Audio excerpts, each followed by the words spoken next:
Assalamualaikum warahmatullahi wabarakatuh. Perkenalkan, nama saya Bakti Aditya Purnomo, Prodi S1 Farmasi 2020.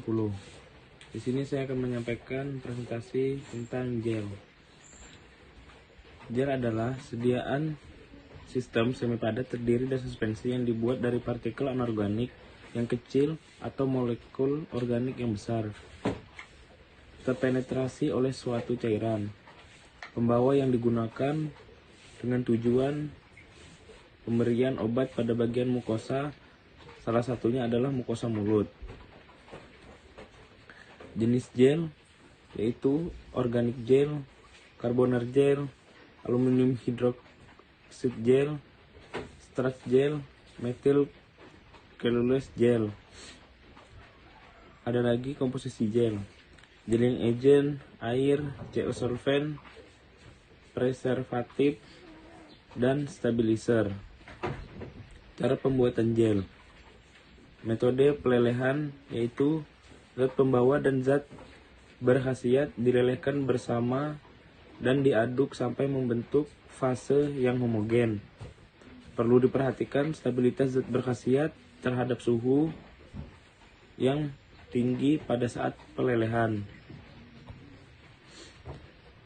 Trirurasi, zat yang tidak larut dicampur dengan sedikit basis yang akan dipakai atau dengan salah satu zat pembantu, kemudian dilanjutkan dengan penambahan basis. Dapat juga digunakan pelarut organik untuk melarutkan terlebih dahulu zat aktifnya, kemudian baru dicampur dengan basis yang akan digunakan. Evaluasi gel yaitu pengujian organoleptik, pengujian viskositas, penentuan aliran, pengujian homogenitas, pemeriksaan daya sebar, dan pengujian pH. Contoh formula: madu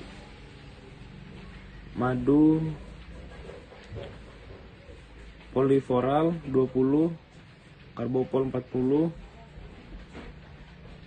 tritanolin 0,8, propilen glikol 10, metil paraben 0,18, propil paraben 0,02, aquades 100. Metode pembuatan gel yaitu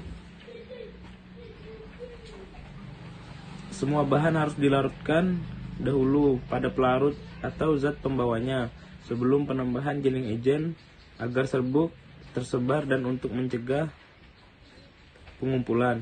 Maka temperatur pelarut awal harus dapat digunakan untuk membatasi pengumpulan dan disolusi yang tidak baik, yaitu digunakan air panas dan diaduk dengan share secara cepat sehingga partikel terdispersi sebelum lapisan permukaannya mengembang dan melekat atau lengket. Kemudian ditambahkan air dingin supaya pengembangan gel sempurna. Evaluasi formula gel: pengujian organoleptis sediaan gel. 1.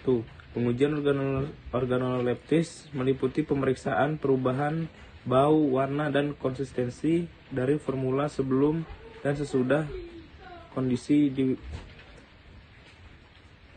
dipaksakan. 2. Pengukuran viskositas sediaan gel. Sebanyak 50 ml sediaan gel dimasukkan ke dalam gelas ukur 50 ml. Kemudian diukur viskositasnya dengan menggunakan viskometer Brockfield RFT yang dilengkapi dengan spindle nomor 7 dan kecepatan 50 rpm. Kemudian dicatat hasilnya. Evaluasi dilakukan terhadap sediaan gel sebelum dan sesudah kondisi dipaksakan. Ketiga, pengukuran viskositas sediaan gel. Untuk penentuan tipe aliran, dilakukan pengukuran viskositas gel pada berbagai kecepatan, yaitu 5, 10, 20, dan 100 rpm. Kemudian diukur nilai yield-nya dengan menggunakan viskometer Brockfield RFT spindle nomor 7. Kemudian dicatat hasilnya. Evaluasi dilakukan terhadap sediaan gel sebelum dan sesudah kondisi dipaksakan. Keempat, pengujian homogenitas. Pengujian dilakukan dengan mengoleskan sediaan gel pada objek gelas, kemudian ditutup dengan dek gelas, lalu diamati dengan mikroskop pembesar 40. Yang kelima, pemeriksaan daya sebar. Sediaan sebanyak 200 mg diletakkan di atas kaca bening berdiameter 20 cm, ditutup dengan kaca bulat bening berdiameter 20 cm, tebal 2 mm, dan berat 147,42 gram. Di atasnya diberi beban sebesar 125 gram dan 325 gram. Kemudian diukur diameter daya sebarnya. Yang terakhir ada pengukuran pH. Sediaan sebanyak 25 mili dimasukkan ke dalam gelas kimia 100 mili, diukur pH dari sediaan dengan pH meter.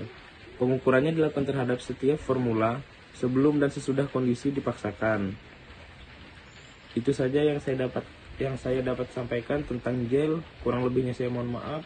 Wabillahi taufiq wal hidayah. Wassalamualaikum warahmatullahi wabarakatuh.